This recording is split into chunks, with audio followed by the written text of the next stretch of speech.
Good morning, everyone. Welcome to today's Development Standards Committee.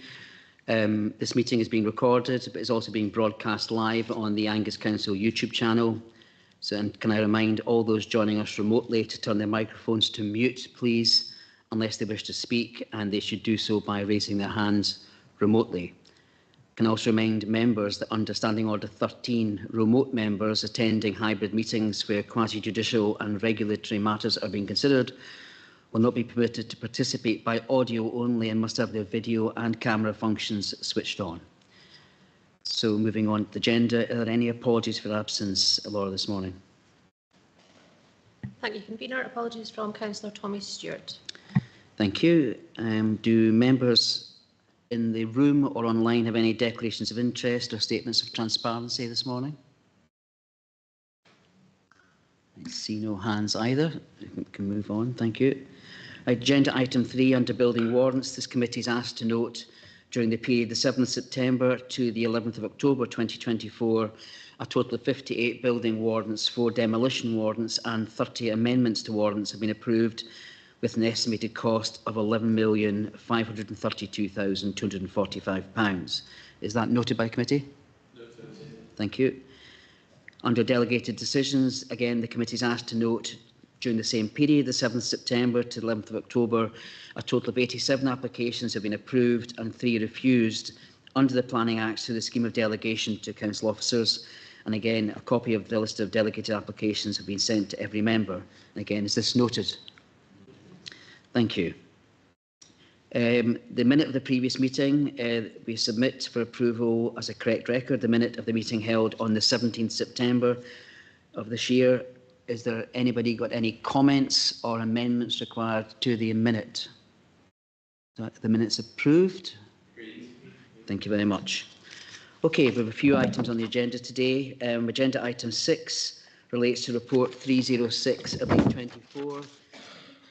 This report deals with planning application number 24/00312/full, submitted on behalf of Ms. I apologise if I get this wrong, Mayara Agnes, for the change of use of an office building to form 19 flats and the erection of 1 detached dwelling house at Dewar House, Academy Lane in Arbroath. And Mr. Taylor is presenting on this one with the slides.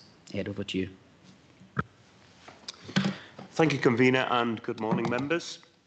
As you've indicated, item 6 is an application for full planning permission.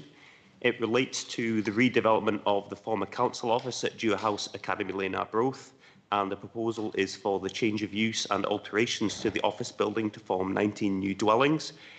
There's also, as part of the application, there is a proposal to form a new four-bedroom detached dwelling on the other side of Academy Lanes, which I'll touch upon as we go through the slides. So in terms of the location of the site is located onto Hill Place, which sits on the western side of Dewar House. Apologies, there are references in the report, I believe, to Hill Street. It's actually Hill Place, just for clarification. But the Dewar House itself is a 3-storey sandstone building which sits in a prominent location within the conservation area. Adjacent to the site, we have Arbroath Library, and the blue dots show the location of listed buildings which are close to the site. So it's a conservation area site, a prominent building, and it contributes to and is close to the setting of a number of listed buildings in the surrounding area. So it's highly beneficial to see the building brought back into a purposeful new use. Also point to the location of the site relative to the position of the High Street. We can see the pedestrianised section of Arbroath High Street starts at the approximate area of the star in the image. So it has very good access to services and facilities for the proposed residential accommodation, and it is a location which is reasonably accessible to public transport facilities, walking, cycling, wheeling facilities within the surrounding area. It's around about a 10-minute walk from Arbroath bus station and around about 15 minutes from the train station too. So in terms of the planning policy position, NPF4 and the Angus Local Development Plan have a very supportive policy framework for the reuse of brownfield land and buildings, recognising that existing buildings have embodied energy, and the policy preference is to seek reuse of buildings rather than demolition and replacement. Dewar House itself, as I've suggested, has a traditional frontage onto Hill Place, but the building has been extended significantly over the years, and there are a number of extensions on the rear and running along the northern site boundary. But the proposal before us largely reuses the buildings which are already on site, save for the removal of a small flat roof section towards the back. On the other side of Academy Lane is the location of the proposed new build house. This is a location where there was previously a porter cabin type office structure, and the proposed detached 4-bedroom property is in a very similar location within the site to the former office building that was located in that location. I'd also point at this stage to access to the proposed site. So the office use of the building utilised Academy Lane for parking and access. Academy Lane is around about 3.7 metres wide. It is quite a narrow historic street, as is fairly commonplace in the historic boroughs of Angus. But the previous and existing lawful use of the site as office use would have attracted traffic using that lane. So while it is quite narrow, the existing lawful use of the building could be recommenced without any requirement for planning permission, attracting a fairly significant volume of traffic associated with the lawful office use of the building.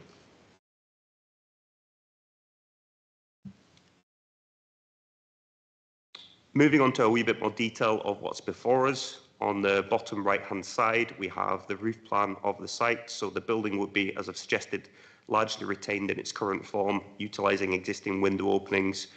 Most of the building would be reused, save for a small section at the rear. Within the back courtyard area, 19 car parking spaces would be formed for the 19 flatted properties that would be created in that area. The back garden areas would be provided for a couple of the units. There will be space for drying of facilities and areas of bin storage adjacent to the northern most part of the site and in the bottom corner. Moving on to the other side of Academy Lane, we can see the layout here of the proposed 4-bedroom detached house.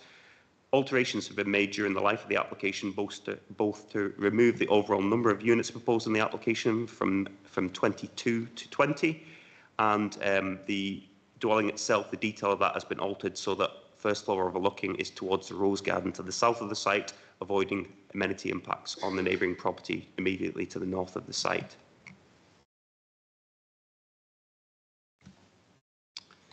So on the top left-hand side of we have a box which just gives a little bit of an accommodation schedule. So the application would propose a range of house sizes. So we had to have 5 1-bedroom, 8 2-bedroom and 6 3-bedroom units formed within the converted Dewar house, and the new build house would have 4 bedrooms.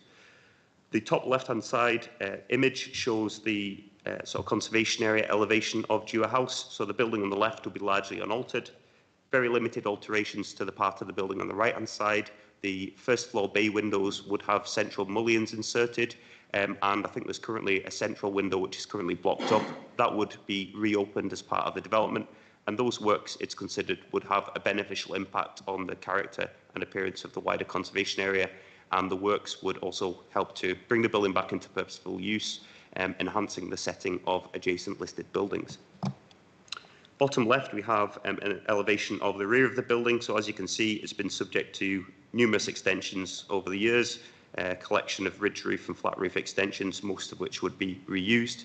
And again, to the top right, this is the building which runs adjacent to the library, a ridge roof structure, window openings largely reused with limited new window openings introduced. But in terms of amenity impacts on neighbours, reuse of the building using largely existing window openings, not considered to adversely impact on the privacy of surrounding property to any significant extent. I'll just touch on these very briefly. These are floor plans. I have 2 slides that show the floor plans of the buildings. So these are the lower ground floor and the lower first floor of the parts of the building which front onto the conservation area. So what you can see is a range of accommodation sizes, 1, 2 and 3 bedroom units. Again, on the left-hand side, we have the top floor of that building. Again, a range of property sizes. Moving to the right-hand side, these are the structures that extend into the rear area towards Academy Street.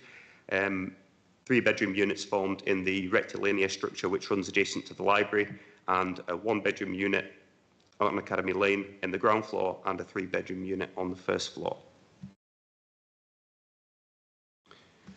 This is just basic elevations of the proposed new build property, so very traditional in proportions. And as you can see from the bottom right-hand side, the roof lights serving bedrooms will be facing to the south over the rose garden, avoiding impacts in terms of overlooking of the properties to the immediate north.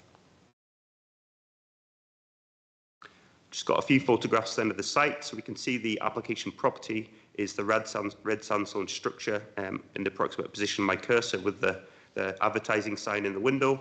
As I say, existing window opens largely unaltered. The blinded window in this area will be reopened, which is considered to have a beneficial impact on the character and appearance of the conservation area. On the left, we can see the position of the listed Arbroath Library, but bringing the building back into a purposeful use considered to be generally beneficial to the conservation area and to the setting of adjacent listed buildings. This is an image taken from Academy Lane or Academy Street at the back of the site, Academy Lane. We can see the back of the building, which is probably less attractive in this location, been subject to a number of extensions over the years. Much of the building, as seen, largely reused, save for the removal of this lower flat roof section of building here to open up garden areas available. Within the car park, there will be 19 spaces provided, room for bin storage provided, and planning conditions are attached, which require an improvement to boundary treatment along this particular section of lane. We can see the vehicular access to the site goes off towards Pondalaw Street in this area here, so it is fairly narrow, but as I've alluded to, when the building was in an office use, it would have attracted significant level of traffic, and it's considered that the level of parking requirement associated with the development is likely to be no greater than its previous office use. So that's considered to be a material consideration when considering the acceptability of the level of parking proposed in the application.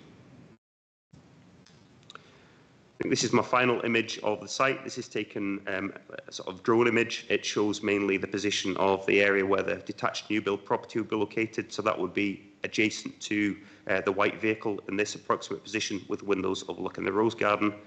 Again, you can see the position of the site relative to the access in this general location between buildings. This is the area of Dewar House, which will be converted. So I just included a slide here because we have public comments on the application which raise a number of concerns relating to access, parking, bin storage, that type of thing. The purpose of this slide is to show the position of the site relative to neighbouring car parks. And members can also see the position of the bus station, which is around about a 10-minute walk, and I think the railway station is just beyond that on the same street. The SS is short stay, LS is long stay, so this is the availability of public car parking adjacent to the site.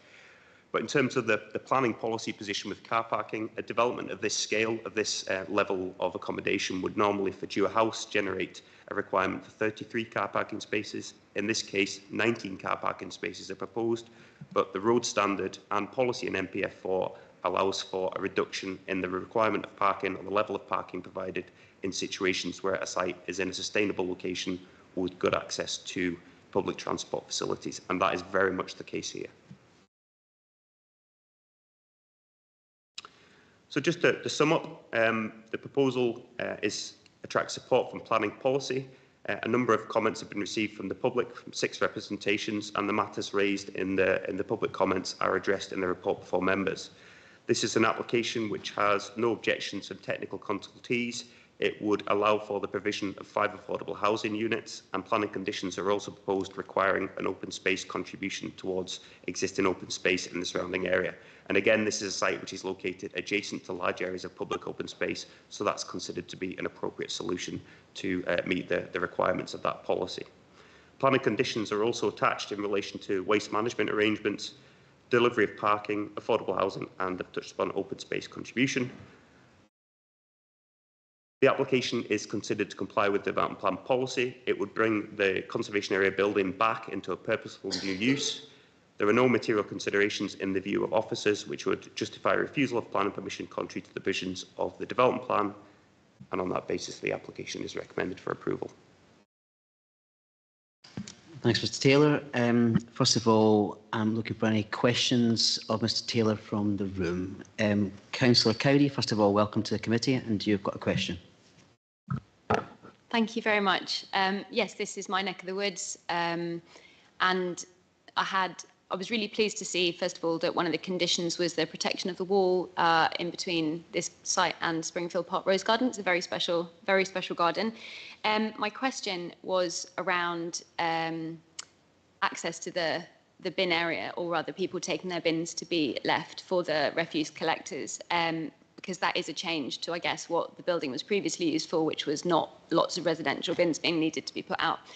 So roughly speaking, what's the maximum distance that people will have to take their bins to get to the end of that? And do you have any concerns about people who are potentially less able to do that for disability reasons? Thank you.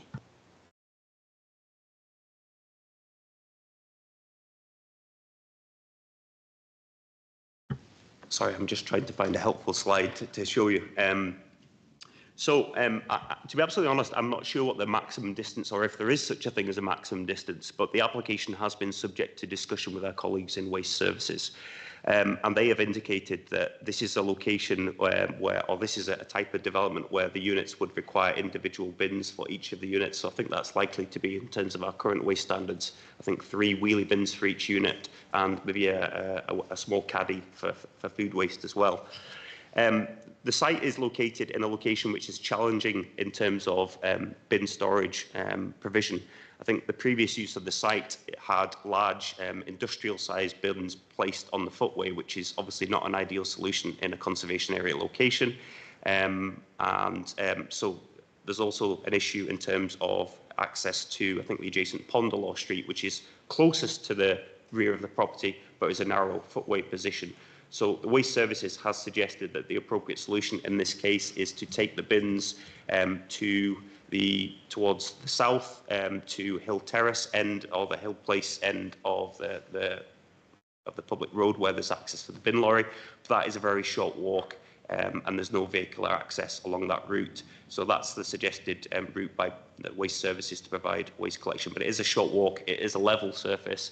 And as I say, I'm not sure if there is a maximum or minimum distance, but in terms of this particular proposal, Waste Services has commented on it, and they've suggested that is the appropriate solution for the site. Thank you very much. Councillor Melville. Thank you, Convener. I actually have 2 questions, if that's all right. The first one is about the affordable housing allocation. So that's 25%, that's 5 units. My question is, will we be looking to get a variety of sizes? Because we know that there's a demand for social homes for larger families. And my second question is about parking. We know there's going to be 19 parking spaces, and I may just have missed this in your presentation, and if I have, please remind me, what provision will there be for electric vehicle chargers? Thank you. Firstly, I'm not aware of any provision for electrical vehicle charges in this location. I'm not entirely sure that's a requirement of policy or the road standards, but my colleague in roads might want to contribute. Yes, there's no formal policy at the moment for the provision of electric vehicle charging. It might be something, Councillor Melville, you may want to ask the applicant later on. I mean, and from officers' perspective, the key is it's got good access to public transport opportunities, and even more importantly, I suppose, it's got really good access in terms of use of pedestrians' access to the town centre. Sorry, second question related to affordable housing. So there's a planning condition proposed which requires provision of a legal binding scheme for the provision of affordable housing, and as part of that there's normally a delivery schedule. So that will be subject to discussion with their colleagues in the housing service. They have the opportunity to influence the form that takes, but the benefit of the proposal in front of us is there are a range of different house standards. So there is opportunity for us to get something which is in line with our requirements in terms of waiting lists and housing need for the area. Okay, Councillor Dunrow. Sorry, Councillor Dorn, you had your hand up first. Go ahead. Thank you. Yeah, I had a couple of questions as well. But firstly, I was really pleased to see that there's the provision for bike storage already in here as a condition, because I think that's really important when we've got a high number of properties that may be 1 bedroom or 2 bedroom. But I just wanted clarification on some of the comments that had been raised around emergency vehicle access to some of the properties, and also the fact that it was raised that I think there's a couple of properties that have doors going directly onto the lane. Is there an expectation that there'd be kind of more cars using that space? And also another property where there's a window directly facing a wall, and around the acceptability of that in terms of, I'm just trying to kind of understand if we've got the layout the layout's right for all of these properties within the development?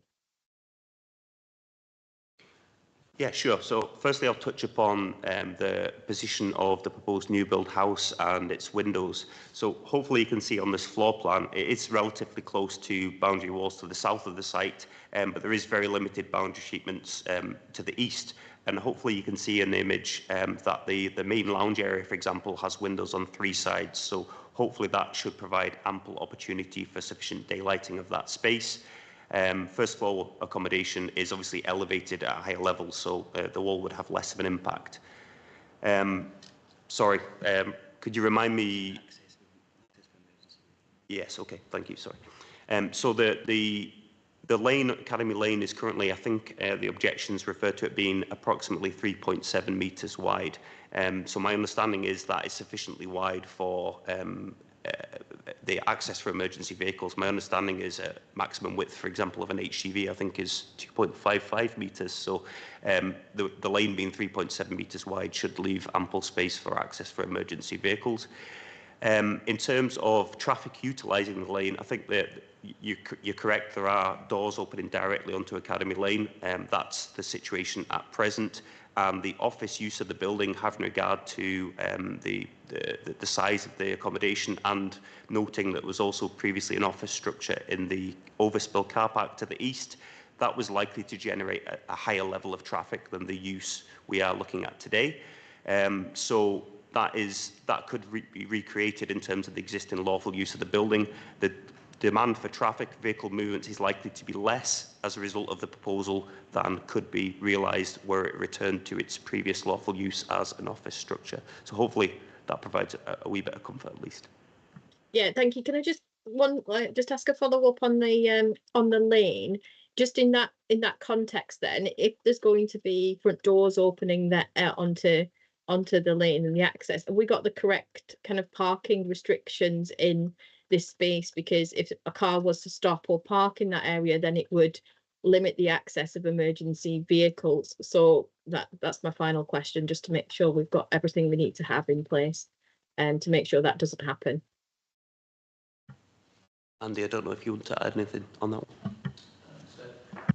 Thanks, Ed. Thanks, Councillor Doran. There are no waiting restrictions in place at the moment in Academy Lane, but given the width of the lane, any vehicle parked in there would clearly be obstructing the road, and that would be unlawful. But essentially, that's a matter for Police Scotland's enforcement and not the council's. Okay, Councillor Doran, thanks for that. Councillor Durnell? Yeah, thanks for that. Ed, can we go back to the picture that has the new house that's backing onto the previous house that's there already, the back door of the, I would say a picture of the new build that's proposed on the back door of, yeah, that one. The proposed new house is where the white van is. Is that particular, that right? That's where the new house is going to be. So the new house would be just to the left of where the white vehicle is, so in the approximate position of my cursor. Yeah. The houses obviously that are in front of the properties that are there at the moment, will there be any light issues with this property on their back door? Will that cut out any, you know, if they look out their window, will they, you know, be able to see past this building at any point? That's the only concern I have, is because obviously there's not a house been there before. That you just refer to the small building that was there before, the office building, prefab or whatever it was. But has there ever been a house there at any point before? So I'm not sure historically if there's been a house there. Obviously, I know there's been a sort of porter cabin type structure there. That property and other property along that section or that boundary of the site there is high stone walls in that general location. But officers are satisfied the proposed new house, having regard to its position relative to that boundary, its overall height, shouldn't result in any significant impact at all in terms of the availability of sunlight or daylight in terms of the garden ground or windows serving property in that general location. Yeah, and do the houses that are there at the moment, do they have back entrances that go out onto that tarmac space, or is it totally enclosed? They can't get out there at all? I'm not aware of any access from the back of those properties into that area, but I don't know if that's something the agent can provide further information on. But certainly, Yeah. I don't believe there are. Yeah, okay, thank you. Thanks, Councillor Dunhill. Are there any other questions online or in the room? Nope. Okay, thanks very much. In that case, excuse me, we have one speaker this morning, and also online will be the agent. We'll get to in a moment, but just to advise speakers, under Standing Order 12 of Angus Council, applicants, supporters and objectors are given the opportunity to address any points which they wish the committee to take into account in coming to its decision today. Speakers will be given 5 minutes only. I will remind speakers when they have a minute left, and I'd remind them that members of this committee have already been provided with the opportunity to read all submissions, and thus may already be familiar with many of the points that will be raised by speakers. So I think the first speaker is Mr. Hurst. Are you there, Mr. Hurst? Oh, you are. I can see you there. So, Mr. Hurst, yes, you have 5 minutes, as I say, and I say if you're happy that I'll give you a minute's notice just to wrap up. At the end of your presentation, if you could stay on the line, because members in the committee may have questions for yourself to ask for. Okay, so go ahead, Mr. Hurst. Okay, thanks. Just a quick sound check. You can hear me okay? Yes, we can. Okay, perfect. So my wife and I are the owners of number 5 Academy Lane. Appeared on some of the slides that you've seen. It's just by the electrical substation. So it's a let property. We let that to a family with children right now. So I get the principle of bringing your house back into use for residential. It's a brownfield site. It's empty of offices once the council moved out. So I get that. My points are really about some of the practicalities, the logistical practicalities of the site with the narrow entrance to Academy Lane and stuff like that. So that's the points I want to focus on. So I'm going to pick up on a couple of points which were raised by the councillors, actually. So the first is about the bins. So the couple of houses on Academy Lane take their bins down to Ponderlaw Street on the day of collection. So the proposal here is for the bin store to be in the car park and the bins to be walked up to the top of Academy Lane. So one question was the travel distance. It's 100 metres. So from the proposed bin store to the top of Academy Lane is 100 metres. So whether the residents will each take out their own, or whether somebody from a management company will be assigned to take the bins out for them, I don't know. But if there's 19 bins to be taken up, so if somebody was assigned to do that, it'd be 3.4 kilometres walking to take them out, and another 3.4 kilometres to bring them back. I think Mr. Taylor said it was level. It's not level. There's a slope up to the Springfield Road. It's on an incline. So just to make you aware of that. And the other point is about residents getting their rubbish into the bins. So looking at the drawings, I think I'm right, but I stand to be corrected perhaps by the architect. But the 6 of the units don't have direct access from their flats out to the car park.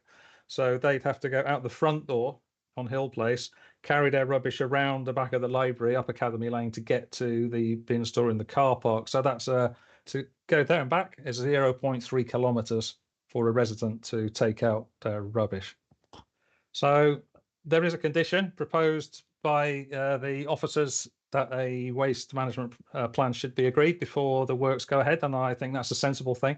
I just ask when that plan is reviewed to take these points into account. You know, the distances, residents being able to get their rubbish out to the bins, and just how far the proposed collection point is going to be from the actual bin store, and to think about that carefully. So that was on bins. The point about the lane and the width. So I measured the width. I measured it at 3.7 meters, and you're right, HGV max is 2.5 in the UK.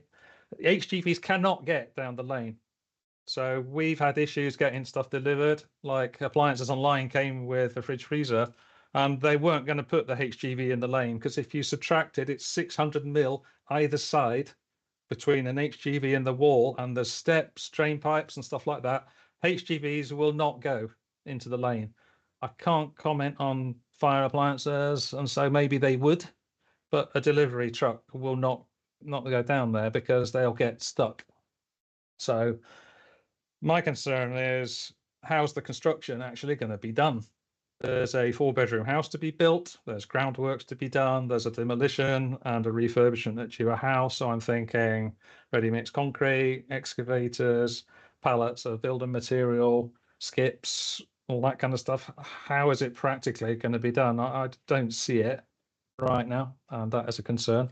I think Councillor Doran asked about our pedestrians going out onto the lane. Not our house doesn't go onto the lane. It goes out to a car park area by the substation, but number 3 does. So number 3's front door goes straight out onto the lane, and they have a doorstep. So I have a concern about the practicality of how the build's actually going to be done and the HGV access. I don't want to get an HGV stuck in that lane and then nobody else can get in and out. That's another. You've got 1 minute left, Mr. Hurst. Okay. Yeah.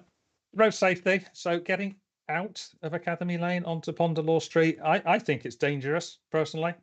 There's practically zero visibility going out of the lane to the footway and pedestrians. You have to like creep out really slowly. If somebody's coming down on a scooter, as they do these days on the footpath, you just have to hope that they're going to see you. Mr. Taylor set out the position of the officers on this, that currently there's no restriction on traffic in that lane due to office use, and so the same would be for residential. I think it's an accident waiting to happen, and I just hope it doesn't. I just wanted to say that. Parking, Mr. Taylor set out the position on the reduced amount of parking. Personally, I don't think it's going to be enough. I think there's going to be problems with parking, but Mr. Taylor set out the position. So there we are. So those are my points. Thanks for having me on, and I will stay on in case there's any questions. Thanks very much, Mr. Hurst. We'll just stay there for a second. Do any of the members of the committee have any questions for Mr. Hurst this morning? No questions. Okay, Mr. Hurst, thanks very much for your time this morning, and the committee will take your points into consideration, and there may be some questions for the applicant from all that as well. Thank you very much. Okay, also on the call this morning is Mr. Stephen Pirrie, who is an agent on behalf of the applicant, and having spoken to Mr. Pirrie before the meeting, he is not presenting. But you're more than welcome to present, Mr. if you wish. But I believe you want to happy to take questions. Is that correct?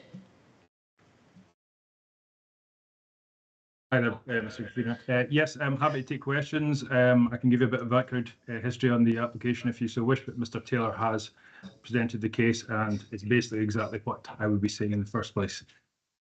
Okay, and before we go to questions, you've just heard from the person objecting, and there are points I know I was noting down and all of that as well, but perhaps you want to address these, and then there may be further questions on these matters from members, but I'll give you a chance just to give a little bit of a briefing beforehand, and say in the same case for yourself, Mr. Pirrie, if you're talking to committee, you do have 5 minutes. Okay.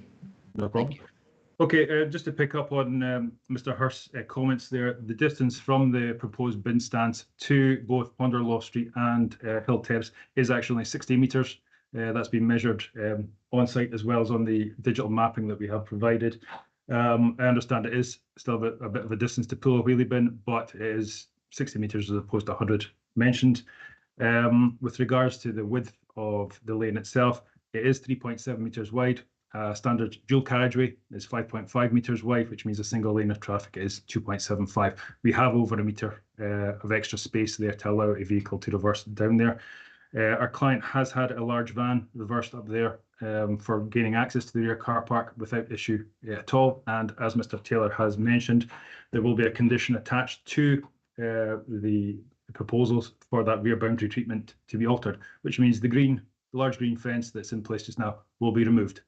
Which will open up that whole rear area of the development site for turning of larger vehicles, for storage of materials, for any of the development that takes place, for storage of skips, etc. will be housed in that car park, and it can be pulled in and pulled out without any issue at all. With regards to the bin storage, we have 48 bin stances shown on our drawings. We are proposing that this is a better, more suitable area for a residential development like this. We would not really wish to revert back to the large style BIFA bins on Hill Place that fronts the building, as was used when the building was used by the council for office purposes. That is what the existing residential buildings across the road from the property do just now, and you can see the large red bins on the street on a regular basis. Sorry. So we are proposing the reduced standard. It works out over the 19 units. It works out roughly 2.5 bins each is what they would get. It doesn't meet standard, but it is a compromise. And basically, what we're proposing is we need to compromise with this building in order to see it brought back into use. It's a very nice building within the conservation area, within Arbroath Town Centre, and we feel that it has still got a lot to give. Okay, Mr. Perry, thanks very much for that. We do have questions, and we'll start with Councillor Melville. Thank you, Convener, and thank you, Mr. Perry, for setting that out for us. You may have heard my earlier question around electric vehicle charging infrastructure, and I just wonder if you were looking at any provision of that. Certainly, the new build property will have electrical vehicle charging units installed as per the standard building regulations.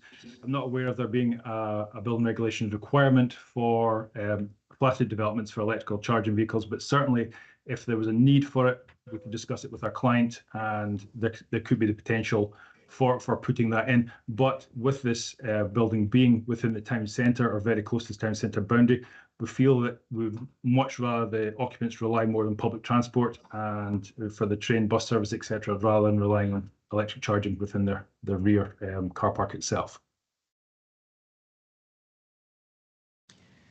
Okay, Councillor Cowdy first. Thank you very much. Mr. Perry, I totally appreciate your point about people wanting people to rely on public transport, but there are obviously going to be people who own cars who travel long distances and still need to put them somewhere.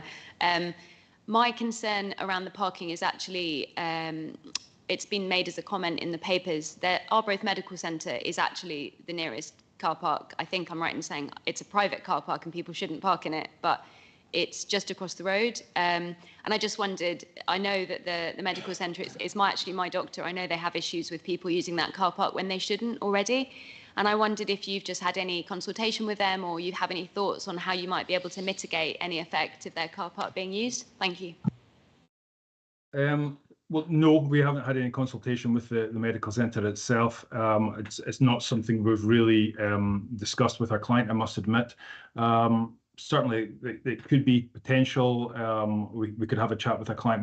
We could approach them to see if they have any ideas themselves on how they would mitigate that. But if I'm honest, stopping any member of the public from parking in that car park, if they so wish, will be very difficult. We can erect signs, we can put notices on windscreens, etc. But if somebody chooses to park there while they're going to town shopping, how we police that will be very, very difficult, I would think. Thank you. Councillor Duff. Yeah, thanks, Convener. Thanks, Mr. Perry. I mean, it may be a sort of irrelevant question, but I'm not from Arbroath, so I'm not familiar. I know that the council have operated from Dewar House for a long time. What was the original purpose of the building? Was it originally housing converted into an office, or was it originally built as an office? It was originally tenement buildings. It was used originally for housing, and it was converted into office by Angus Council. I think were the original people who to convert it from housing to office standards. So it has had a historic residential use in the past. So we're really just restoring it to what it was originally built for, which is a bit of a circular. Yes, exactly. Yeah. Okay. Thank you. Thanks, Councillor Duff. Councillor Durno. Yeah, thanks, Convener. Thanks, Mr. Perry. Is the plans for these flats to be actually be sold, or are they to be going to a housing association, or is that not being discussed at the moment? I'm just asking the relevance is that if people are actually going to be buying the flats, then they would know about how many car parking spaces there was, and obviously if it's a housing association flats, maybe the occupants don't actually have cars. So, do you know what the plans are for it, or is I do believe they will be kept for rental purposes. The client has planned just to rent out the units. The the single plot, the new build house plot, will likely be sold off, and the funds from that plot itself will help fund the development within the flats itself. That's brilliant. Really good news. Thank you. Thank you. Right, are there any other questions from members? Mr. Perry, just a few comments, or not comments, but questions from myself to just allay any fears here, or on the construction. Mr. Hurst mentioned about construction vehicles, and you're going to have major renovations going on for this property, and also to build the detached house. So, is the intention to use the lane for construction equipment and vehicles to get down there to do all of this? It will be. That is basically the only access to the rear of the car park and to the individual plot. Academy Lane is an adopted road, as far as I'm aware, so any construction traffic can travel down there at the moment if they so wish. As mentioned, the large green fence around the perimeter of the existing large car park will be removed, which will allow all materials, all vehicle parking, etc., will be fully within our site. There will be no vehicles stopping within the lane itself, and there will certainly be no materials left blocking that through route. Okay, thank you. As well, I'm presuming that in the car parking area, there's space to be for 19 cars. So I'm presuming one space will be allocated to each property. It would make sense that way. I thought that would be, maybe you could just confirm that? Yes, that is the plan. Okay. Bin storage and collection, natural issue to be concerned about here. Is there an intent by what will be the landlord, I'd presume somebody to be sold, but it's going to be all rented, you're saying, to appoint a factor for these properties? There will be a factor appointed for the maintaining of the amenity, the green space basically within the car park, which means all green waste will be taken from site during maintenance purposes. So there won't really be a need for a green bin as such within these units itself. That material will be taken off site as and when they're visited. Okay, a couple more just to be complete here. 19 properties, forget the house for the moment, but 19 properties under current Angus Council. There's a purple bin, a grey bin and a blue bin now for each property. So that's actually 57 bins. Yes. I know you're mentioning 2.5 per property. I'm not quite sure how that can be done, but regardless, whether it's 45, 48 or 57, are you saying there's adequate storage space to the rear of these flats for 19 cars, allocated car parking spaces, and 57 or 40, whatever number of bins? Because that's a huge number of bins to be managed and maintained and to be carefully stored effectively. I just want to make sure that that sufficient space has been allocated for that.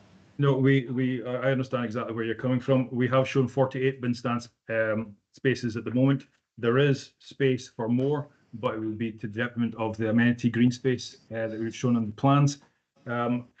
As I said previously, this is a compromise. This application, we're looking basically to get this building back into use.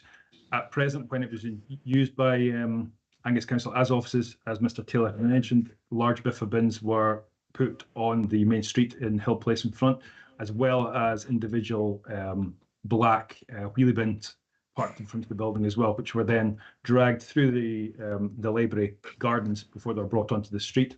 We don't want to see a return of that. We would rather keep the bin storage at the rear of the property, as I've shown. As I said, there's 48 spaces there shown just now. There is potential for putting more to bring it up to the 58 that you have mentioned, but we feel one-bedroom flats would not really require the 3 bins as mentioned by yourself, Mr. Convener. We feel that the larger flats, yes, they will need the full 3 bin allocation with the food bin as well, but smaller ones we would think would not require that. Hence why we've shown reduced numbers as it stands. Okay, thanks. That's quite clear. And it's just being professionally managed that when these things can go a bit awry, particularly if you've got rented properties. Particularly in your turnover of clients. The second part to my question on that was at the other end on the collection of the bins. And we've talked about going down Academy Lane and the picture that Mr. Taylor showed of the lane, the green area. This is all council-owned land at the moment, and will be part. That part will remain council-owned land. That lane, right?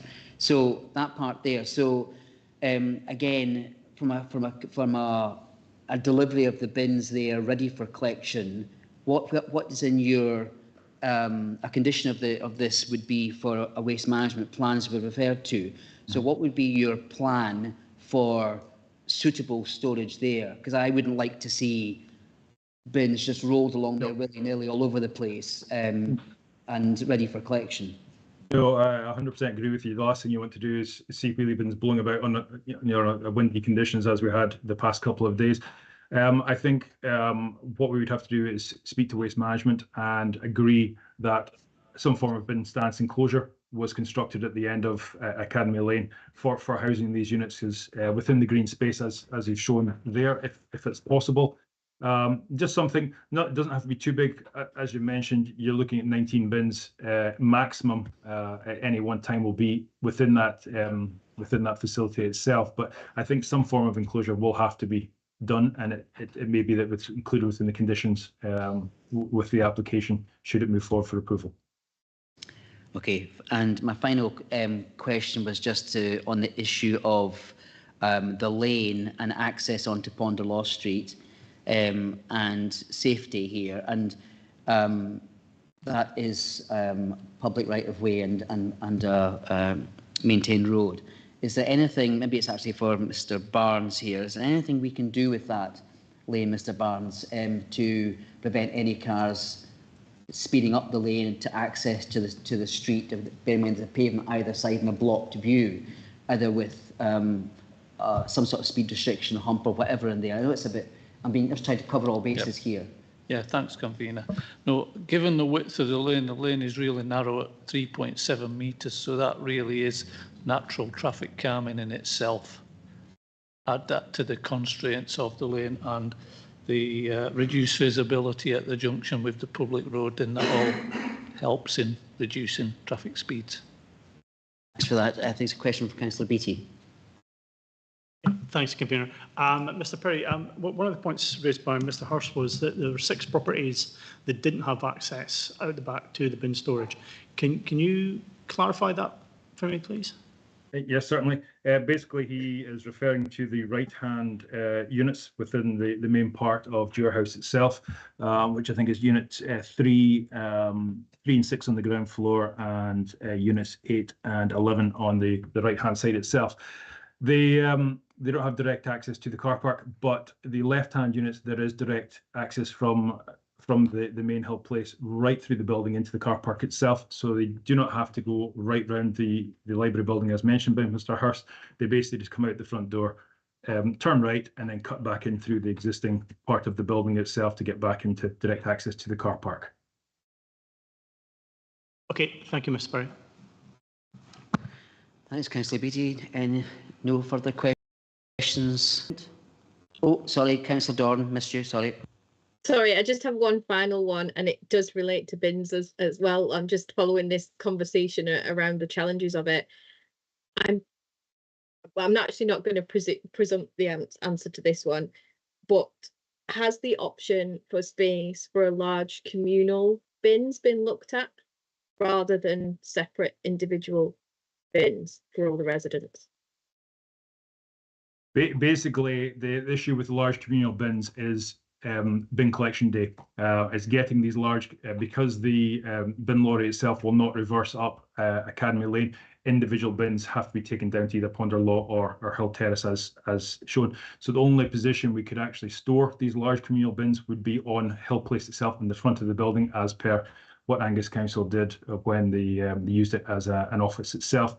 We were trying to get away from that option, because we feel with this building being within the conservation area itself, we would much rather have the bins around the back of the building, hidden away from the public view rather than display. Okay, yeah, I appreciate that. And I just wanted to know if that had been fully explored. Yeah, it has been, because ideally, obviously, the large communal bins, you need a lot less of them, and it would make it much simpler and easier a solution. The issue is that Waste Management will not take the bin lorry up Academy Lane, as mentioned. Thank you, Councillor and Mr Perry, for that. If there are no further questions, I will invite members. One question, sorry, a final question from Councillor Beattie.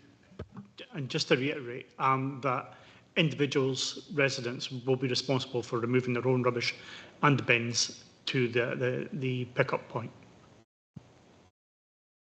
Yes, there will be. There will be, as per any other dwelling house, they're responsible for their own waste management. As I said, it's 60 metres either direction from the bin storage area where we've shown the plan. Turn left, turn right. Ideally, they'll take them down to Hill Terrace as discussed. Right. We'll move on now to comments from members, both in the room and online. First is Councillor Brays. Yes, thanks, convener, and thanks to the objector and to the agent for their comments. And I think Mr. Perry kind of summed it up when he said that it is a compromise. We have a conservation area here, which was laid out probably before motor cars were invented, certainly before HGV lorries were invented. And if we're to see these sites having life in them, and this is not unusual, every borough in Angus has these areas in the town centres, and if they're to be continued to be used, they're going to have to be repurposed. And here we have a proposal to make this residential again as it once was. So compromise is the key here. We're not going to be able to repurpose our buildings and town centres from commercial and office use into residential use unless we are prepared to compromise. I don't see any way in which this could be done any better. There are issues about the bins and there are issues about the parking, but we're going to have to live with that if we're to see these developments taking place in our town centres. And if we're not prepared to do that, if we're not prepared to compromise, then what is the future for these buildings? Just to leave them to decay? And I certainly wouldn't like to see that. So I welcome this proposal, warts and all. Thank you. Thanks, Councillor Brays. Councillor Durno, comments? Yeah, this is a fantastic project, and I would like to thank the person who decided to come and buy it and develop this. If we could have more of this in Arbroath, it would be great, because we have a lot of buildings that could be turned into flats. The bin issue, we have this problem with other flats that we have, and we work around it. I mean, the waste department even come in and take bags sometimes if there's no room for all the bins. So the waste management team are very used to this problem, and I don't think it'll be a problem. And I just want to, as I say, thank you for the person who is developing this, and I wish them well. Thanks, Councillor Andrew. Councillor Dorn. Hi, thank you. Yeah, I think this is a good use of this space and building. It's a good location for some additional housing and accommodation. Did have a few concerns about some of the aspects of the layout there, and obviously there's going to be a bit in terms of the bins as well. But I think it's a good use of that space. And as mentioned, I was pleased to see that the bike storage is integrated within the proposal, because that's as a condition, because that's really important when we've got the spaces that are being converted and have a limited outdoor space for flats. So thank you. Thanks, Councillor Dorn. Councillor Melville. Thank you, convener. I want to add to what a lot of my colleagues have said on this. I think the fundamental thing is that we do need more housing. We particularly need more housing in brownfield sites, and I'm very pleased to see the reuse of this building. I was also happy to hear that we will be looking at potentially securing some of the larger homes, because there is that need there. So the waste element has been discussed by yourself, by other members of the committee. I'm also a bit concerned about that. I think Mr Hurst made some good points about that, and I hope that that will be taken on board in the drawing up of the waste management plan. I was also disappointed that there are no EV chargers as part of the proposal. I understand that that's not a specific requirement, but I hope that's something that we might explore a bit when we draw up the next local development plan, and certainly I'll be looking forward to taking forward some of those discussions. In summary, it's not a perfect application. We've heard it described as a compromise. I absolutely agree with that, and on balance, I'm leaning towards the grant for the reasons I've outlined and those in the report. Thanks, Councillor Melville. Councillor Beattie. Yeah, just to agree with my colleagues, I think this is a really good reuse of an existing building that provides affordable housing, and it provides housing in a size that is in demand. So I think that's really good, but yeah, we need to work on that waste management plan. Thank you. Any other comments in the room? Online? No. Okay, then it falls to me to sum up in that case. So the proposal here is in accordance with the development plans that will provide the reuse of an existing building and provision of new residential accommodation in a town centre location where properties of this nature, as has been spoken about, are much needed. I don't believe the application gives rise to unacceptable impacts on amenity or other interests or infrastructure, and or particularly on road safety, bearing in mind we've said it's as Mr Barnes has said, the access lane itself will mean that cars will move hopefully slowly through there. I've expressed questions regarding the waste management plan, and I think I'd ask that the applicant takes note of that and perhaps is a little bit creative, even on the exit lane, or sorry, the lane where the bins will be stored for collection, because this way you have 19 spaces for cars to avoid mess, and there'd be useful maps to have individual spaces within a shelter, whatever, so each flat has its own space there to put, because there will generally be just one bin every time there's a collection going down there. If that could be looked at. With regard to parking, additional cars, if required, can be parked in nearby car parks, as we've said. As the proposal would not adversely affect the character or appearance of the conservation area and is welcomed. So, and as the proposal complies with development plan policy, there are no material considerations to justify refusal. I'm going to move to approve the application subject to the conditions stated in the report, and seconder by Councillor Melville. Is there any amendments? No. Thank you very much. In that case, planning application number 24/00312 is hereby approved. Thank you very much to everyone. We spent a bit of time on that application, but I think that was required to be done in the circumstances. Thank you. We'll move on to at least one other before we perhaps do a quick break. But agenda item 7 relates to report 307/24. This report deals with planning application 24/00440 by Culross Limited for the erection of 7 dwelling houses and refurbishment of an existing building to provide a dwelling house, including formation of access road, landscaping, erection of boundary enclosures and associated infrastructure on land 100 metres north of Beach Hill, Lure Road in Forfar. And Ms Porter is to present the slides on this one. Thank you, Convener, and good morning, everybody. As Convener suggested, this presentation deals with item 7, and it relates to the erection of 7 new dwellings and the refurbishment of an existing building within the site to provide an additional dwelling house. So this slide here shows an extract from the current Angus Local Development Plan. It's the Forfar Proposals map. The application site is roughly in the location of this blue arrow here. As you can see, it's unallocated white land. To the north of the site, we've got the green polygon represents Newman Hill Cemetery, and the space, the yellow space to the south here relates to land safeguarded for cemetery extension. Just in the blue bubble in the bottom right-hand corner of the site, that is an extract from the local plan review, which is the plan that the current plan superseded. As you can see, this site was allocated for housing at that time, and it's in the location of that brown F2 square here, where we've got the pink arrow just highlighting that.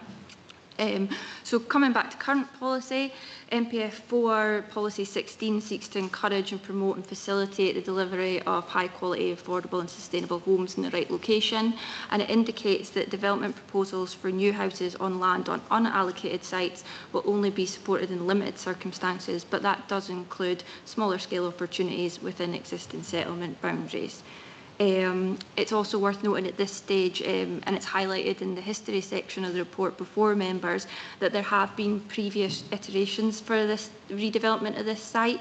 Both of the most recent proposals were seeking over 40 dwellings on the site, which is obviously a lot more dense development, and that did attract a higher level of public interest and objection to those earlier proposals. However, this current proposal seeks for only 8 dwellings, a much reduced and less dense development, and has only attracted 1 objection.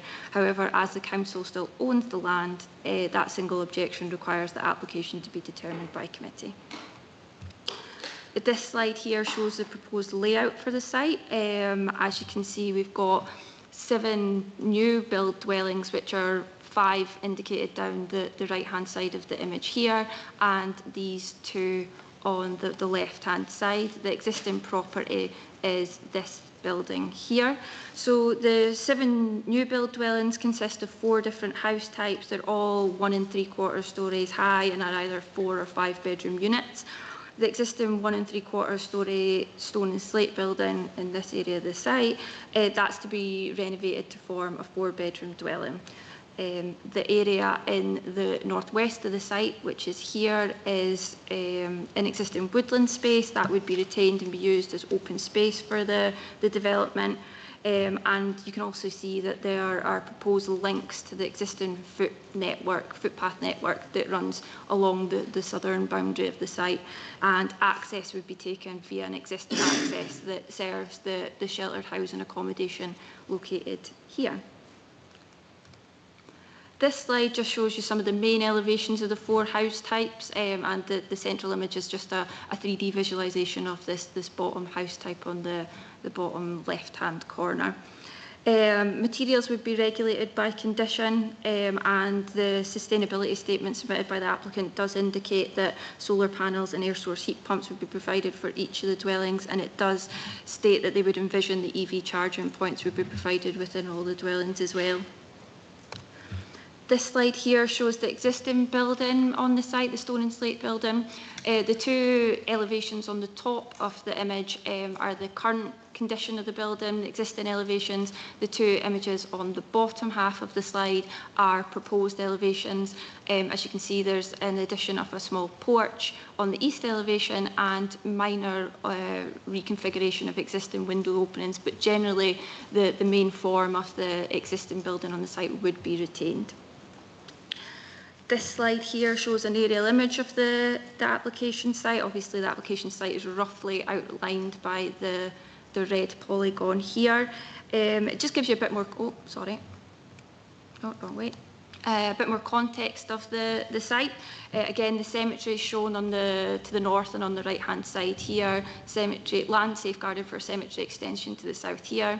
Sheltered housing complex to the east, and I think there's an adult care home and adult daycare property in this region here. So the nearest residential properties are in this region to the kind of northwest and down the western boundary here on the opposite side of Lure Road. There are sufficient separation distances between the proposed development and existing buildings, and between the dwellings proposed within the development. There's good accessibility and connection proposed to the existing path network to the south, and the site is only roughly 800 metres from the town centre. The image on the right-hand side of the screen does give an impression of the site when the trees are not in leaf. It gives you an indication of where the trees that are currently on the site, where they're actually located. The drawings submitted indicate that 7 trees are to be felled to accommodate the development, and a tree survey has been provided which recommends 2 of those 7 trees are to be felled because of their condition, regardless of whether the site was being redeveloped or not. And also a condition is proposed to secure protection for any trees that are to be retained as part of the development. and the proposed site plan does indicate 18 new trees would be replanted. There is a single objection received to the proposal, and that property is roughly in this location here, shown by my cursor. Main concerns relate to construction works. However, as I've suggested, the existing access would be utilised for the development. Our roads colleagues have offered no objection, and a condition is attached to limit noise from construction works.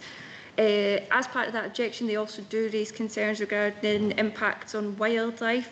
We do have an ecological survey that's been submitted in support of the application, which concludes that the site has low suitability to support protected species and that no evidence of protected species were identified during the survey. However, it does suggest precautionary mitigation measures and ecological enhancement measures, and a condition is also proposed to secure biodiversity mitigation and enhancement plan as part of the development, and that can include provision for any compensatory replanting. So there have been no matters raised in the objection that would justify refusal, and there's no objection from technical consultees, and the Community Council haven't submitted any comment to this development either.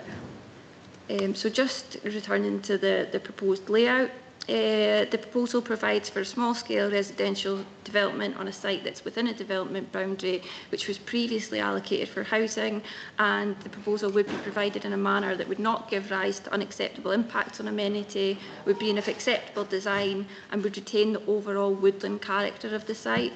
The proposal would not have an unacceptable impact on wildlife or the natural environment subject to the conditions suggested, and there have been no objections from statutory consultees. The matters raised in the single objection have been taken into account, and again they do not justify refusal of the planning permission, which is contrary to comply with the development plan.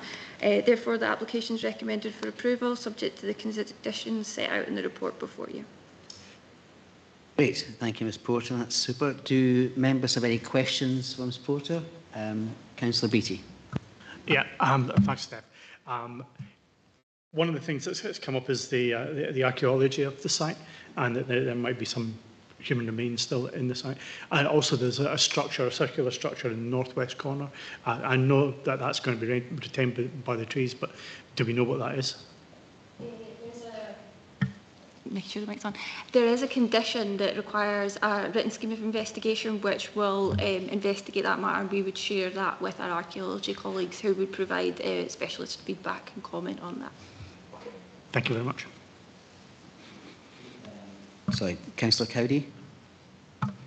Thank you very much. I welcome the fact that an ecological survey has been done, and I appreciate the fact that only seven trees are identified for removal. And I understand all the detail around no protected species being identified on this site. A commenter has mentioned that bats and red squirrels are present throughout Low Road. So I just wanted to ask if the ecological survey had been done by a licensed bat surveyor. Yes, so the survey was carried out by a member of the Chartered Institute of the Ecology and Environmental Management. Could I just have a supplementary on that? Thank you so much. And I also welcome the fact that the papers reference mitigation measures as one of the conditions. And I just wondered if it would be possible to make reference or pay heed to the Tayside Local Biodiversity Action Plan, if the person developing the site could sort of integrate a look at that, because that would be great in terms of the species that are particularly prevalent there. Thank you. Yeah, that's something that we could take into account in discharging those conditions. So I think Councillor Nicholl was next, right? Was there a question? Oh, sorry. Any other questions then from members? No? Okay, we'll move straight. There's no speakers, so we'll move straight to comments. Councillor Melville. Yeah, thank you, Convener. I personally see no significant issues with this at all. As I've said a short time ago, we do need more homes, and this is a relatively small-scale development, which, as we've heard, doesn't add any significant amenity issues, and it'll also add to the local affordable housing stock. Something that's really important to me in these housing applications, as you'll have guessed, is how we align them to the character of the surrounding properties. I think it's really, really important that we look at preserving our built heritage and complementing it as much as possible, and I was pleased to see that in the design statement as well. Something else that's quite important to me in determining these is about how climate-facing development is. So I was happy to hear about the EV charging points, the solar panels, and the heat pumps as well. That certainly seems to be the case here in terms of this being a climate-facing development, and I was also pleased to note that the 18 new trees will be planted, so I would be happy to support it. Thanks, Councillor Melville. Councillor McLaren. Yes, thank you, Convener. I'm very familiar with this site, but this is a small-scale residential development on a site within an identified development boundary. The proposal would be consistent with the character and pattern of development in the surrounding area. Therefore, I fully support this application. Thank you. Thank you, Councillor McLaren. Councillor Beattie. Yep, thanks, Convener. Yeah, like my colleagues here, I think this is a good development. It's sympathetic to the archaeology of the site, sympathetic for the design standards. Really good to see the net zero's been incorporated into the design as well. I'm also glad to see a biodiversity mitigation and enhancement plan included. Thanks, Councillor Beattie. Don't see any other hands up for comments on this one. Okay. So again, to sum up here, the proposal is in accordance with the development plans. It provides a small-scale residential development on a site within an identified development boundary in a manner that does not give rise to unacceptable impacts on amenity or other interests or infrastructure, and should not result in unacceptable flood risk or road safety implications subject to the stated conditions. The number of houses proposed are considerably fewer than the previous applications and do not, in my opinion, have a negative bearing than any other existing properties. And I'm glad to read also about the ecological survey having been submitted and accepted as part of the application. In that case, I'm going to move the approval subject to the aforementioned proposed conditions in para 10 of the report, and Councillor McLaren to second my motion. Okay. Are there any amendments? Nope, thank you. In that case, planning application 24/00440 is hereby approved. Thank you, everyone, on that one. Can I just ask committee, is everybody happy to move on still, or does anybody would require a recess right at this moment? Happy to move? Oh, Councillor Nicholl?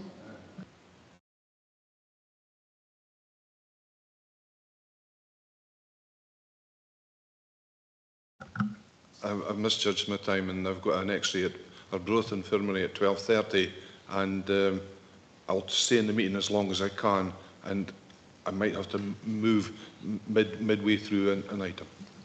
Okay. Thanks for the intimation, Councillor Nicholl. I think we'll move on then just now if everybody's happy with that. So the next item on the agenda item 8, relates to report 308/2024, and it deals with planning application 24/00483 by Lotus Stays Limited for the change of use from a residential flat to a short-term let flat at 67 Dalhousie Court in Links Parade, Carnoustie, and Mr Taylor's dealing with this one. Thanks, Convener. This is a fairly brief presentation, so I'll try and get through that. So, as you've suggested, item 8 is an application for full planning permission which relates to the change of use of a first-floor residential flat, a two-bedroom flat, to form a short-term let at Dalhousie Court, which is on Links Parade in Carnoustie. So in terms of the location of the site, it's located on the north side of Links Parade. In this area of Carnoustie, we have sort of a number of four-storey sort of flatted block structures. We have Bruce Court to the east of the site, and then Dalhousie Court, I think, forms 4 individual blocks which front onto the Links area. It has a close relationship to the Carnoustie Golf Hotel, clubhouse, and the leisure facilities around the seafront area, but there are other uses such as residential properties and sort of golf club type uses in the surrounding area, so very much a mixed character. In terms of the planning policy position, the Carnoustie development strategy acknowledges that Carnoustie has sort of world-class golfing facilities, and the strategy seeks to further develop tourism recreation facilities, which includes also accommodation proposals.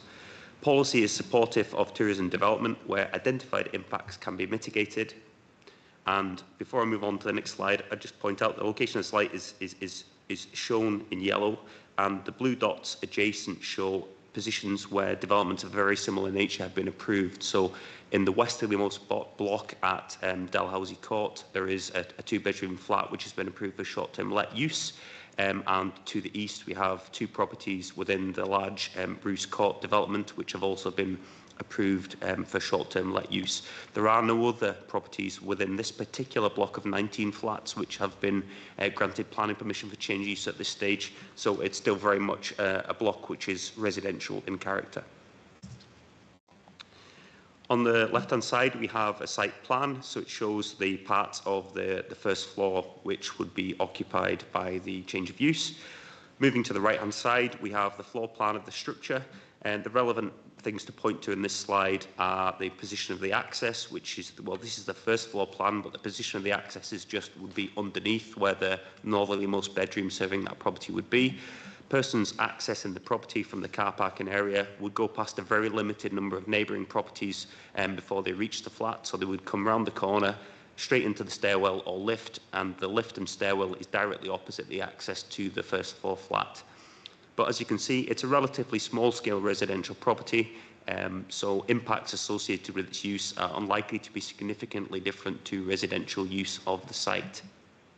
The key issue in this case is comments made by third parties and representations. I think we have 11 of the households within that block have raised concerns about the change of use, and those concerns relate to amenity issues around noise and parking. As I've touched upon, the access arrangements for the proposal are such that the access route taken into the flat is such that it doesn't require to pass a significant number of adjacent properties en route to access the flat, and given the scale of the property, impacts, as I've suggested, are unlikely to be significantly different to residential use of the property.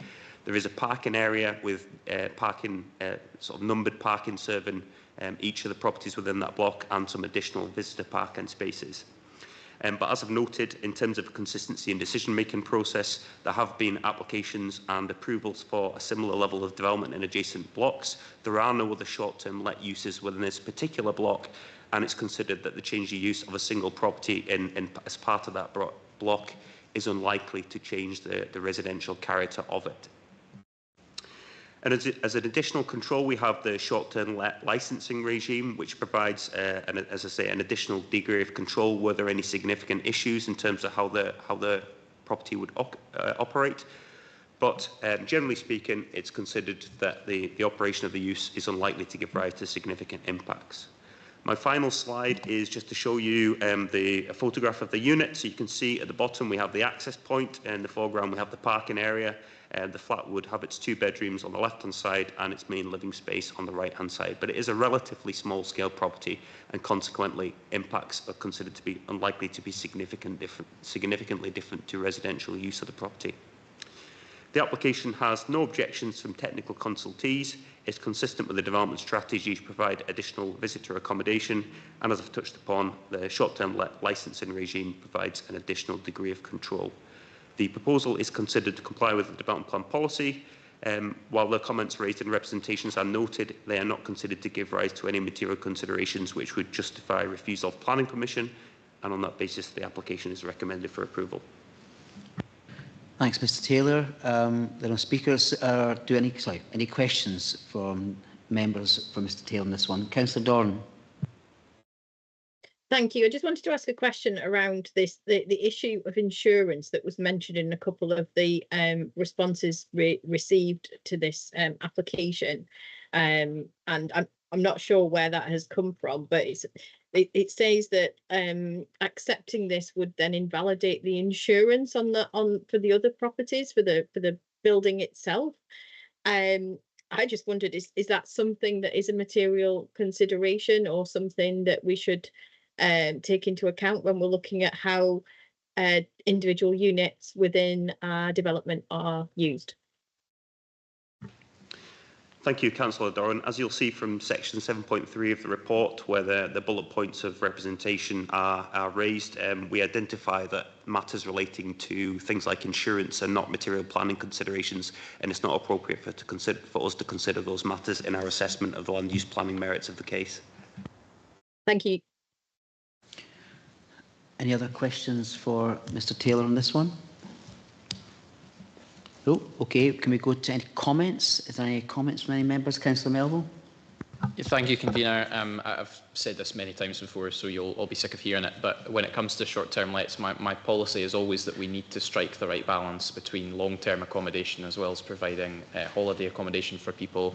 There is clearly a demand in Carnoustie for good reason, and as Mr Taylor has said, all short-term lets must also be licensed now, which does act as that secondary degree of control, and any issues resulting from the operation of this as a short-term let should be reported through that process. Thanks, Councillor Melville. Other comments? Oh, Councillor Durno. Yeah, thanks, Convener. I would just like to say that I know that now we have to have the legal requirements for this, but these flats have actually been let out to people and have actually been, I would say, a holiday lets. People have actually bought these high-class flats and have said to their friends, look, you can have my apartment for the weekend, etc.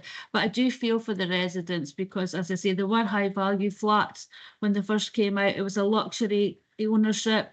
And I do feel for them now because obviously it's legal. There will be more residents staying there that they're not familiar with. So I do think it's something we might have to look at in the future because a lot of people maybe this is their last home and they know their neighbours, and I do feel for them. But obviously we have to have the regulations in place now, and this will be so. So as I say, just it's a wee bit of concerns there about looking forward to doing this in the future. Thank you. Thanks, Councillor Durno. Comment, Councillor Dorn.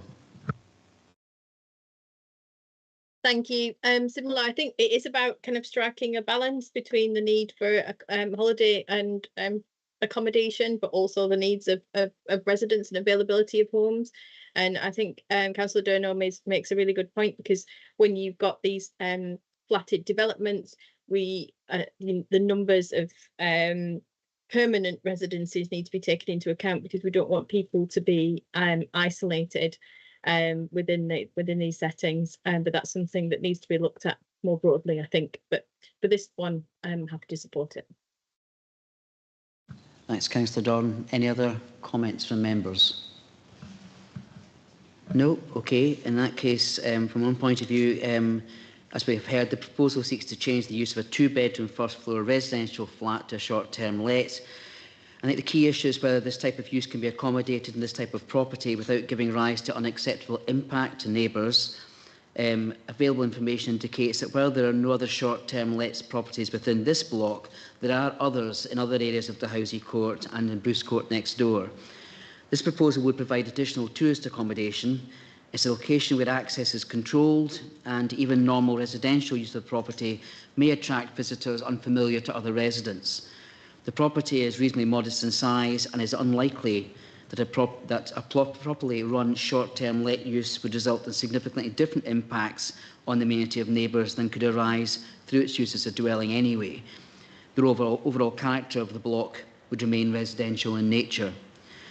The letters of representation are noted and the small petition also, and the concerns recognised.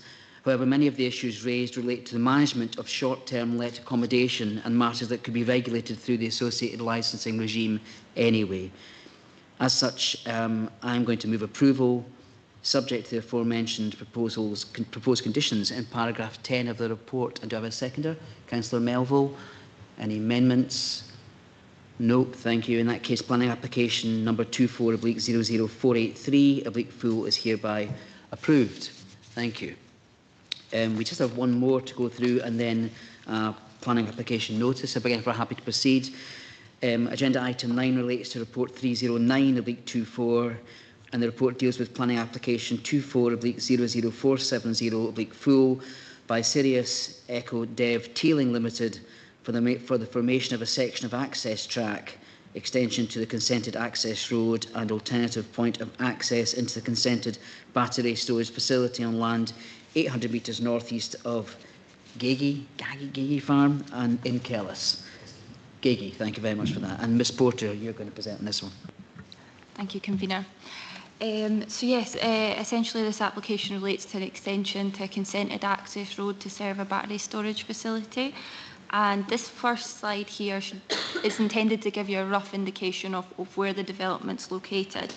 So obviously the blue arrow on the screen gives you the rough location of the consented battery storage system, which was approved by Scottish ministers in December last year. As you can see, it's in close proximity to the overhead line that dissects the image from the left-hand side over here to the right-hand side.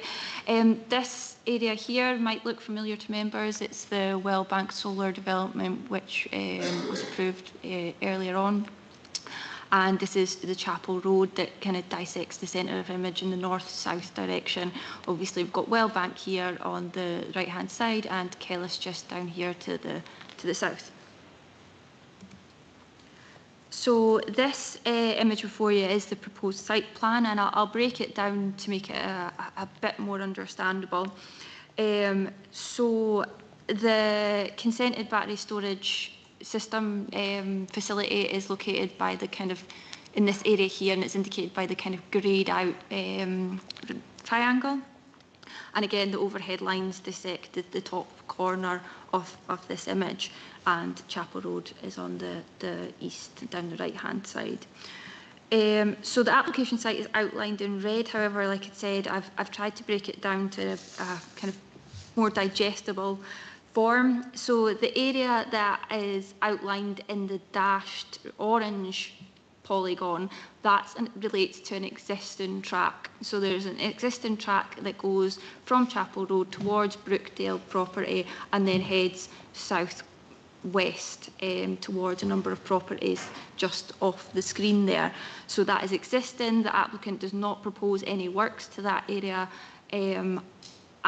but it is included within the red line to connect the development to the public road. So the second section we've got here is outlined in green dashed area. That is a section of consented access track. That track has previously been approved by Scottish ministers as part of the approval of the battery storage development. So this then turns to the final section of track, which is approximately 75 metres in length and is indicated by the red arrow here. As you can see, we've got the previously consented continuation of the consented track, which goes in a north-south direction here, and this application relates purely to this area here indicated by the red arrow, and this is to provide an alternative access point to the battery storage facility to accommodate potential internal alterations to the layout of the facility. So the proposed track would be 5 metres wide. It would be crossfall to allow surface water runoff, and it's formed of compacted granular material. So the determining issue here is in relation to whether the additional section, the 75-metre stretch of track, is whether that's acceptable having regard to the development plan and other material considerations. In this regard, it's directly linked to the battery storage facility, which was previously deemed appropriate by Scottish ministers. Policy 11 of MPF4 indicates that development proposals for all forms of renewable, low carbon and zero emission technologies will be supported. That does include battery storage, energy facilities and their associated enabling works. And in granting permission for the battery storage development, the Scottish ministers had determined that the approved route of the track is compatible with development plan policies. I'll turn over to the aerial imagery here. Again, the rough location of the battery storage facility is indicated by the green arrow.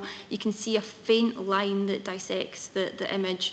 In this rough location, that's the overhead line, and the proposed section of additional track is highlighted by the red strip here. So approved, existing track is this section here that comes from Chapel Road and then goes south towards these properties here. At roughly this location here, the consented track then extends along this plough line of this field and then continues up the west-hand side of this field boundary here till it gets to the point where the proposed section of track is located. The image insert into the slide here.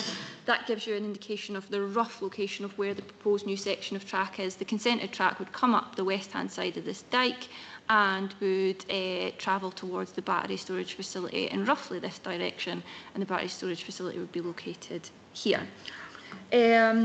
So there are 17 representations that have been submitted to the application, and there has been objection from the Murrows and Wellbank Community Council. Mostly these raise concerns in relation to potential widening and loss of road verge and loss of dyke, and kind of the implications of losing the road verge in terms of biodiversity and kind of safe passing places for cyclists or other kind of pedestrians or people on horseback. However, as I've said previously, there are no works proposed as part of this application to the existing section of track. And Scottish ministers had previously determined that the use of that track and the associated core paths that extend along them was acceptable in terms of use to facilitate the battery storage facility. So again, the substantive part of this application relates to that 75-metre stretch of proposed track. It's agricultural land. It is non-prime agricultural land. It's class 3.2. It's located roughly 290 metres from the nearest residential dwellings. And on that basis, we don't deem there to be any unacceptable impacts upon amenity. It would be seen in the context of the approved battery storage facility. So again, no unacceptable landscape impacts, no issues from road safety point of view. Our road service colleagues have reviewed the proposal and have offered no objection. There have also been concerns raised by objectors in terms of ownership and use of existing tracks. However, land ownership isn't a material consideration. However, the applicant has notified and served notification on all parties with an interest in the land. However, issues regarding legal right to use the tracks would again be civil matters. So just turning to this slide here, again, the representations have suggested that the approved track, which goes from the east to the west, would be used for construction activities. However, the developer has confirmed that the majority of construction access would be taken from the south along the brown line indicated on this image before you. So the section of track which this application relates to, the applicant has confirmed that that would be used for emergency and maintenance purposes. Maintenance is likely to be used by kind of standard sized vehicles, 4x4s, and would be used on a very limited basis. So just returning to the proposal again, what we're considering essentially as part of this application is this small section here, as the remainder of the application site could be used by, irrespective of the outcome of this application, and on the basis that the proposal wouldn't result in any unacceptable impacts upon any prime quality land. And the fact that the track itself is designed to be self-draining, there's no unacceptable impacts upon wildlife, and for those reasons the application is recommended for approval subject to the conditions in the report before you. Thanks, Ms Porter, on that one. Great. So has anyone got any questions for Ms Porter? Councillor Dorn. Hi, thank you. I'd clarify and ask a couple of questions around this and about our kind of role here as councillors. So it's been approved by the Scottish reporter on this. So, and there's no proposed changes to that first part, as you mentioned. So could you just confirm to me that those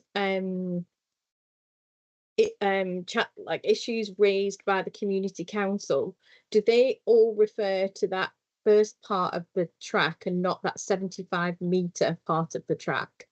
And if that is the case, are we able at this point to suggest any conditions or anything, or can we not comment on that at all because that isn't part of this application today, if that makes sense? Yes, so my interpretation of the comments that have been submitted by the majority of the representations and by the Community Council, the nature of the comments appear to relate solely to that existing area of track. And with regards to the use of that, that has already been approved by the Scottish ministers. So in terms of the consideration of this application, our substantive considerations should be purely towards the 75-metre section of track. With regards to the existing area of the track, there is a condition attached to the battery storage permission that requires consideration of impacts upon the core path and the use of that area of track, if that gives you some comfort, but that is controlled by that battery storage application consent rather than this current application. Okay, and just to follow up, did that consent give permission for widening of that track? Because I'm just wondering where that the comments around the widening have come from. Yes, so there is a condition on that permission that requires consideration to be given to the widening of that existing track.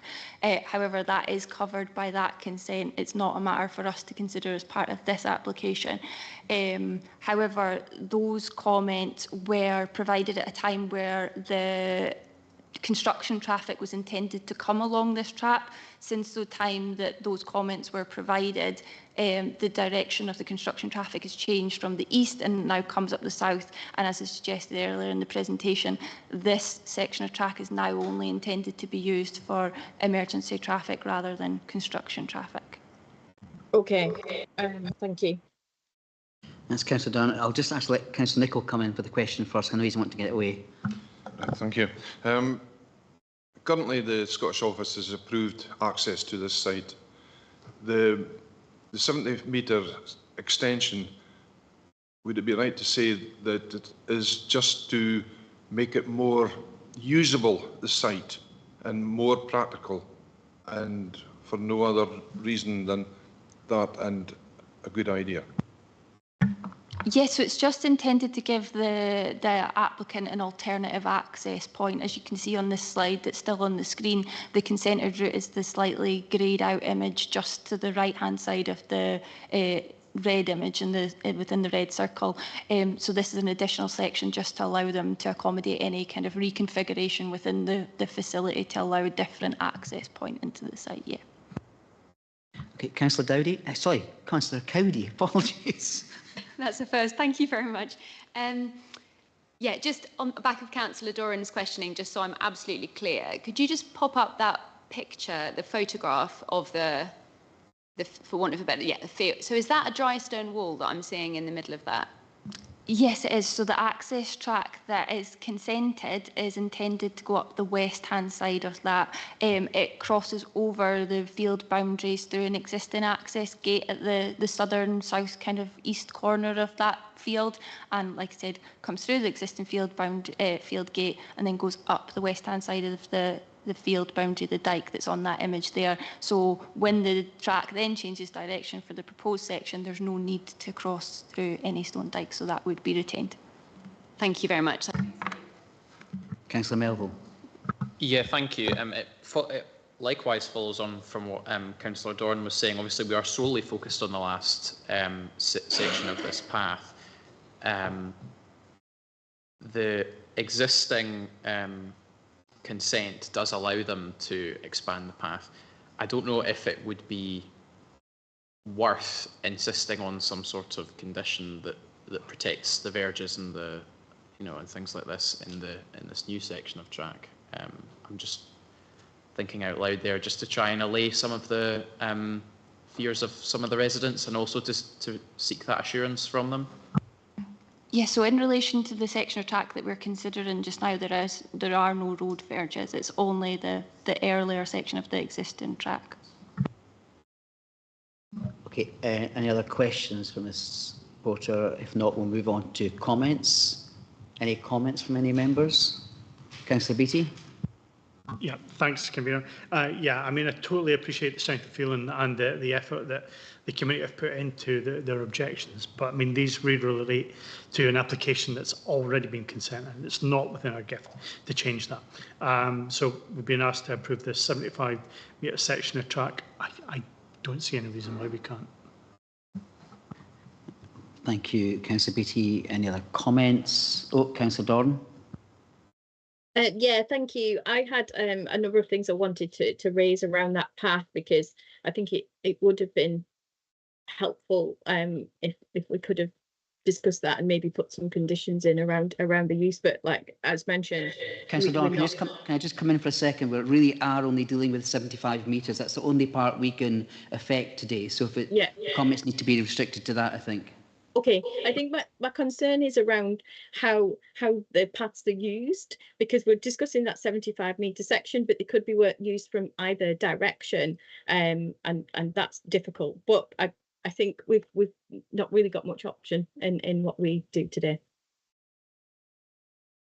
Thanks. Any other comments at all? Okay, just for clarity, I think here I'll just sum up here.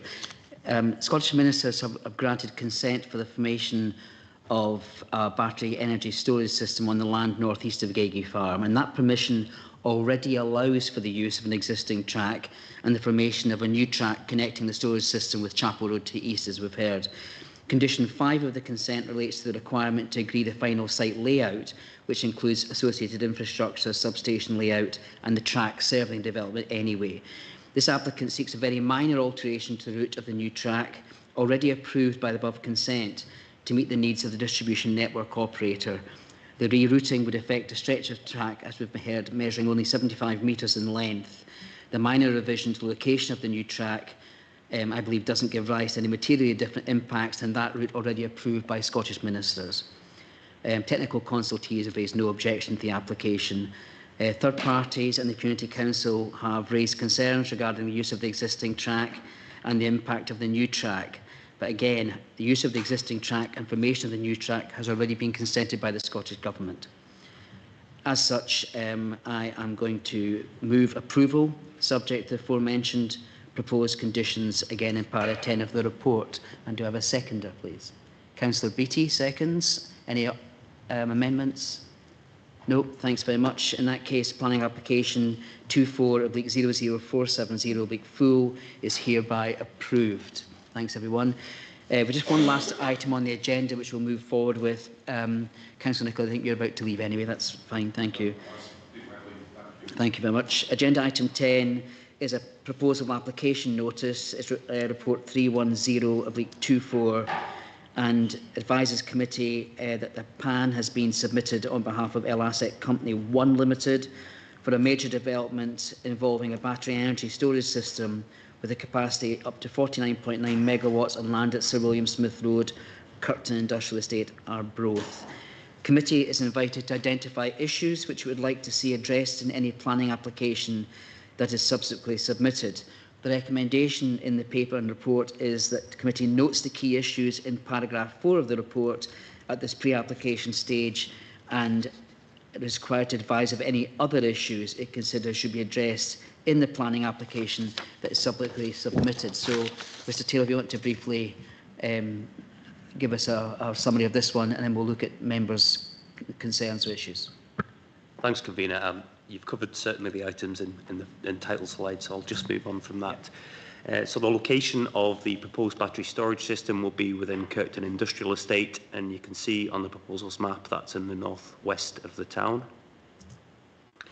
The site in question is illustrated by the red line on the right-hand side, and on the left-hand side we have a pictometry image which gives an indication that this is a relatively underused or unused area of land within the industrial estate. As you've indicated, the matters that officers consider to be the key issues are identified at 4.4 of the report, and they will include, in relation to this type of application, matters relating to fire safety, having regard to the proximity of the site to neighbouring land uses. But members, as per usual procedure, are invited to identify any additional matters they would wish to see addressed in any subsequent major planning application.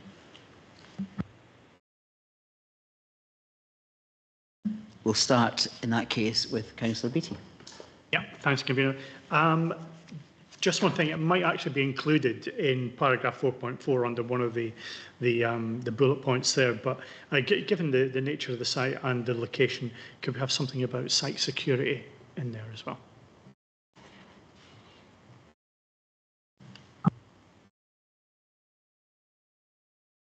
Noted, Councillor Beattie. Thanks very much indeed. Are there any other concerns or issues that members would like to be brought to attention here? Anything from local members in Arbroath at all, particularly? I know the area much better than I do, although I worked in Sir William Smith Drive at one point. Oh, I'm sorry, Councillor Durno. Yeah, this isn't far from my house. I'm just glad that it's actually on the industrial site, because that's what the industrial site is for. And because it's in the middle of the industrial area, I'm actually quite happy about that, because there is other units that could be nearer the back of the houses. And this obviously is a dead site. It's right in the middle. It's been abandoned for a long time, so I don't have any problems with that. Okay, thank you. Thanks, Councillor Durno. I know I see in the conditions again, if this has been a regular for us, that there is a issue to be concerned with safety issues and potential fire risk, which is good to be noted as well. So are there any other issues anybody wishes to raise? No? Okay, thank you very much. In that case, are the key issues noted? Great, thank you very much, everybody. So that brings the meeting of Development Standards to an end. Thanks everyone for your attendance and contributions today, and as always, enjoy the rest of your Tuesday. Thanks very much. Thank you.